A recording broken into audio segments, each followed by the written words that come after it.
तर अमोल मिटकरी बोलत होते। यावेळी सुमित कपूर जो बारामती विमान अपघाताच्या वेळी विमान चालवत होता तो जर कॅलिफोर्नियामध्ये गेल्याची माहिती समोर येते, तर सुमित कपूर मृत झालाय अशा कशा पद्धतीने तुम्ही घोषित केला असा प्रश्न त्यांनी उपस्थित केलेला आहे। त्यामुळे या मुद्द्याच्या अंतापर्यंत आम्ही जाणार आणि डीजीसीए वरती कारवाई झालीच पाहिजे अशी मागणीही अमोल मिटकरी यांनी केली आहे। एकंदरीतच आजच्या दिवसभरातली सगळ्यात मोठी घडामोड म्हणावी लागेल, कारण आमदार रोहित पवार त्याचबरोबर युगेंद्र पवार हे आता बारामती तालुका पोलीस ठाण्यामध्ये पोहोचलेले। गेल्या बऱ्याच वेळापासून पोलीस स्थानकात यांची पोलिसांसोबत चर्चा सुरू आहे। तक्रार दाखल झालीच पाहिजे अशी मागणी घेऊन आमदार रोहित पवार हे आज पोलीस स्थानकात पोहोचलेले। रोहित पवारांनी तक्रारीचा अर्ज दिल्याची माहिती समोर येते। रोहित पवार पोलीस आणि वकिलांमध्ये सध्या चर्चाही सुरू आहे। रोहित पवारांसोबत यावेळी राजेंद्र पवार आणि युगेंद्र पवारही उपस्थित असल्याचं पाहायला मिळतंय। आणि या सगळ्या घटनेच्या पार्श्वभूमीवर आज या सगळ्या पोलीस स्थानकाच्या परिसरामध्ये मोठ्या संख्येने बारामतीकर उपस्थित असल्याचं पाहायला मिळतंय। रोहित पवार पोलीस आणि वकिलांमध्ये चर्चा सुरू असल्याची मोठी माहिती समोर येते। डीजीसीएवर गुन्हा दाखल करण्याची मागणी आमदार रोहित पवारांनी केलेली आहे। पोलीस स्थानकाबाहेर कार्यकर्त्यांनी मोठी गर्दी केलेली आहे। यावेळी या सगळ्या अपघाताची चौकशी झालीच पाहिजे, हा अपघात आहे की घातपात आहे हे समोर आलंच पाहिजे या मागणीसह या कार्यकर्त्यांनी या पोलीस स्थानकाबाहेर मोठी गर्दी केल्याचंही पाहायला मिळतंय। आता आज पोलीस स्थानकात या सगळ्या प्रकरणी गुन्हा नोंदवला जातो का? पोलिसांकडून रोहित पवारांना नेमकं काय सांगितलं जातं? रोहित पवार नेमक्या कशा पद्धतीनं पोलिसांसोबत चर्चा करून शेवटी नेमकं काय होतं हे पाहणं अतिशय महत्त्वाचं ठरणार आहे। ही दृश्य आहे बारामती तालुका पोलीस ठाण्याच्या बाहेरची, ज्या ठिकाणी मोठ्या संख्येने कार्यकर्त्यांची गर्दी ही पाहायला मिळते। तर बारामती विमान अपघातात अजित पवारांचा मृत्यू झाला होता आणि त्यानंतर आमदार रोहित पवारांनी दिल्ली मुंबईमध्ये पत्रकार परिषद घेत हा अपघात नसून हा घातपात आहे अशी शंका व्यक्त केली होती। अनेक पुराव्यांसहित त्यांनी पत्रकार परिषद घेत मोठे प्रश्न उपस्थित केले होते। त्यानंतर डीजीसीएवर आणि व्हीएसआर कंपनीवर कारवाई झाली पाहिजे, त्यांच्या या कारभारामुळेच अजित पवारांचा मृत्यू झाला असा आरोपही रोहित पवारांनी केला होता।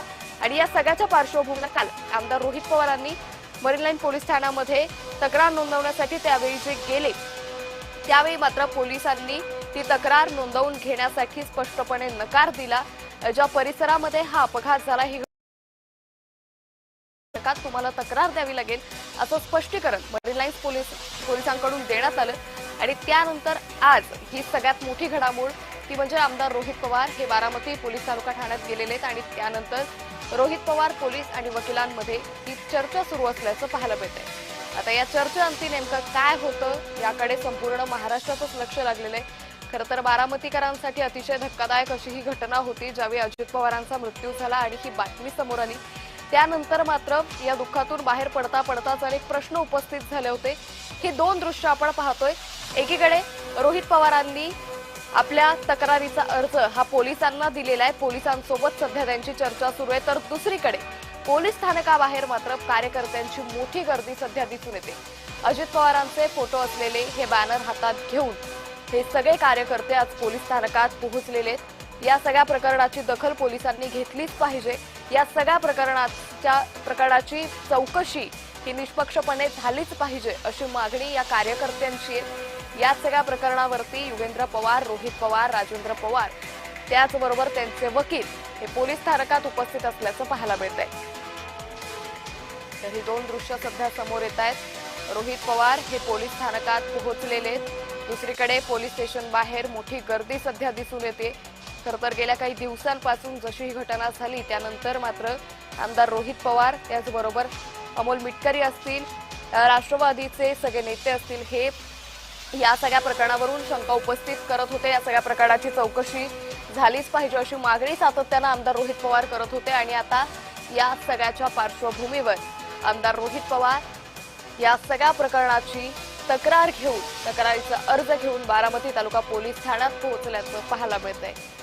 गेल्या पाऊण तासापासून रोहित पवारांची पोलिसांसोबत ही चर्चा सुरू आहे। आता रोहित पवारांचे नेमके मुद्दे कशा पद्धतीनं इथे मांडले जातात, पोलिसांकडून कशा पद्धतीनं स्पष्टीकरण दिलं जातं आणि ज्यावेळी हा गुन्हा नोंदवला जाईल त्यानंतर मात्र या सगळ्या प्रकरणाची चौकशी कशा पद्धतीनं केली जाते हेही पाहणं तितकंच महत्त्वाचं ठरणार आहे।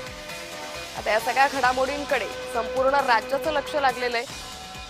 बारामती मात्र आज बारामतीत काहीसं तणावाचं वातावरण दिसून येत आहे. कारण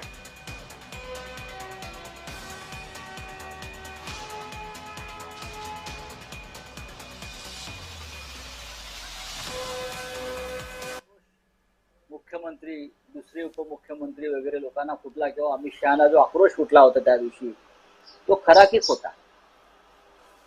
तुम्हाला इतकंही गांभीर्य नाही की आपल्या एक सहकारी आपण या अशा प्रकारच्या संशयास्पद अपघातामध्ये गमावलेला आहे.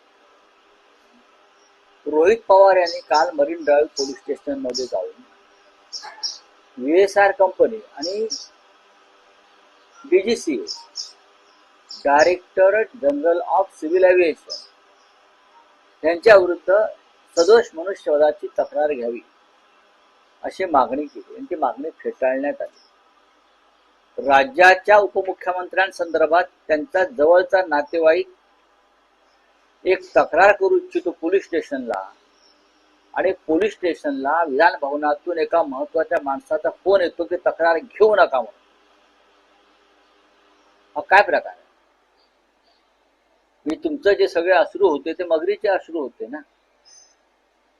DGCA ने अशा प्रकारच्या अनेक हत्या अप्रत्यक्षपणे केलेल्या. एअर इंडियाचं विमान पडलं अहमदाबादला, त्याचं काय झालं त्या तपासात? तुम्ही त्या पायलटला जबाबदार धरताय, पण पायलट जबाबदार नाहीये. ड्रीम लायनर मधल्या ज्या त्रुटी आहेत त्या जबाबदार आहेत, पण ते सरकार बाहेर काढत नाही. प्रकरण दाबलं जात आहे. VSR कंपनीचं विमान जे कोसळलं बारामतीला त्यात सुद्धा ते प्रकरण दाबलं जात आहे. आणि रोहित पवारांची तक्रार सुद्धा तुम्ही दाखल करून घेऊ शकत नाही.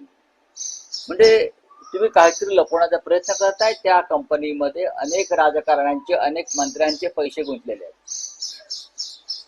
स्वतः या खात्याचे मंत्री केंद्रीय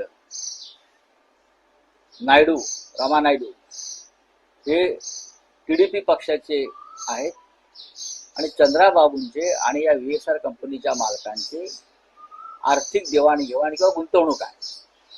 अशा वेळेला काय तपास करणार? अनेक विषय काल आम्ही समजून घेतले आणि मला असं वाटलं की रोहित पवार ज्या पद्धतीने हे मुद्दे मांडतात ते अत्यंत महत्वाच्या लोकांसमोर आले पाहिजेत. अजितदादांचे प्राण गेले, यापुढे इतर महत्वाच्या व्यक्तींचे प्राण अशा पद्धतीने जाऊ नयेत असं मला काल ते सगळं पाहिल्यावर वाटलं. खरं म्हणजे मुंबईत तक्रार दाखल करणं गरजेचं होतं, पण झाली नाही. आज रोहित पवार, मला वाटतं बारामतीमध्ये रोहित पवार आणि योगेंद्र पवार जी माझी चर्चा झाली त्यानुसार आज बारामतीमध्ये अजितदादांच्या शेकडो चाहत्यांसह पोलीस स्टेशनला जाऊन तक्रार दाखल करण्याचा प्रयत्न करत आहे. विधिमंडळामध्ये सुद्धा हा विषय उठवला पाहिजे आणि मुख्यमंत्र्यांना जाब विचारला पाहिजे. भारतीय जनता पक्षाच्या एखाद्या व्यक्तीचं दुर्दैवानं या अपघातात काय बरं वाईट झाला असतं. मी फार काळजीपूर्वक म्हणतोय, सगळ्यांना ईश्वर उदंड आयुष्य देव, कोणाच्या नशिबात अशा प्रकारचा अपघात येऊ नये. तर भारतीय जनता पक्ष शांत बसला असता का? तुम्ही अजित पवारने इतकं हलक्यामध्ये घेताय. विसरलात सुनेत्रा ताईंना डेप्युटी CM केलं किंवा त्यांच्या चिरंजीवांना राज्यसभेचं खासदार केलं म्हणजे अपघाताची फाईल बंद होते का? नाही. हे प्रकरण पुढे नेलं पाहिजे.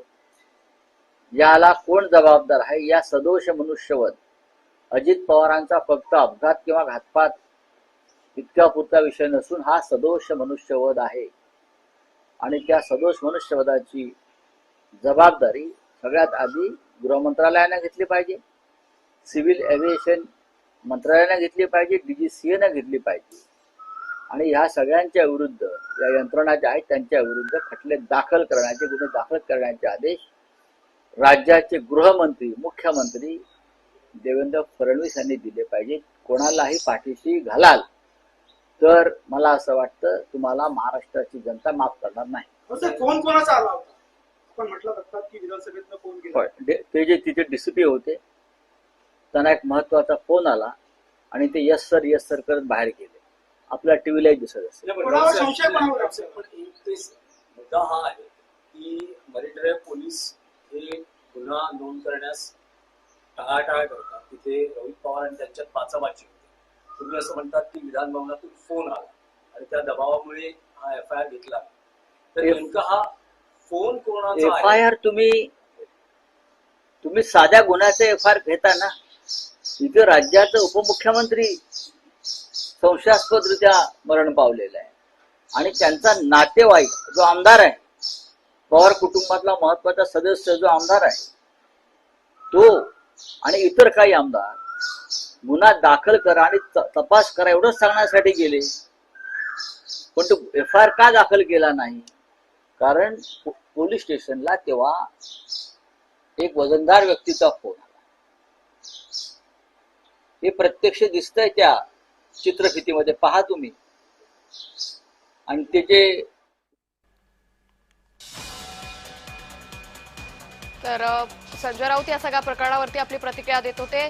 आता आपण जाऊया, आमचे प्रतिनिधी नवनाथ बोरकर सध्या आपल्यासोबत जोडलेले आहेत. नवनाथ, रोहित पवारांची बारामती पोलीस ठाण्यामध्ये ही सगळी चर्चा सुरू आहे, एकंदरीत काय अपडेट? नक्कीच अंकिता, पाऊण तास या ठिकाणी रोहित पवार, आमदार रोहित पवार आणि अपर पोलीस अधीक्षक गणेश बिरादार त्याचबरोबर DYSP सुदर्शन राठोड यांच्यामध्ये चर्चा झाल्याचं आपल्याला पाहायला मिळत आहे. एकूणच जे तक्रारीचा अर्ज जो आहे तो आमदार रोहित पवार यांनी अपर पोलीस अधीक्षक जे आहे ते गणेश बिरादार यांच्याकडे दिलेला आहे. याच अनुषंगाने तक्रार कुठल्या अनुषंगाने तक्रार दाखल करायची याची चर्चा जी आहे ते आमदार रोहित पवार आणि त्यांचे वकील जे आहेत ते आतमध्ये करत असल्याचं पाहायला मिळत आहे. आपण जर पाहिलं तर या ठिकाणी या पोलीस तालुका पोलीस ठाण्याच्या आवारामध्ये आणि आतमध्ये जे आहे ते मोठ्या संख्येने कार्यकर्ते जे आहेत ते जमा झालेले आहेत, आक्रमक झाल्याचं आपल्याला पाहायला मिळत आहे. खऱ्या अर्थाने मोठे फलकबाजी जे आहे ते या ठिकाणी केल्याचं पाहायला मिळत आहे.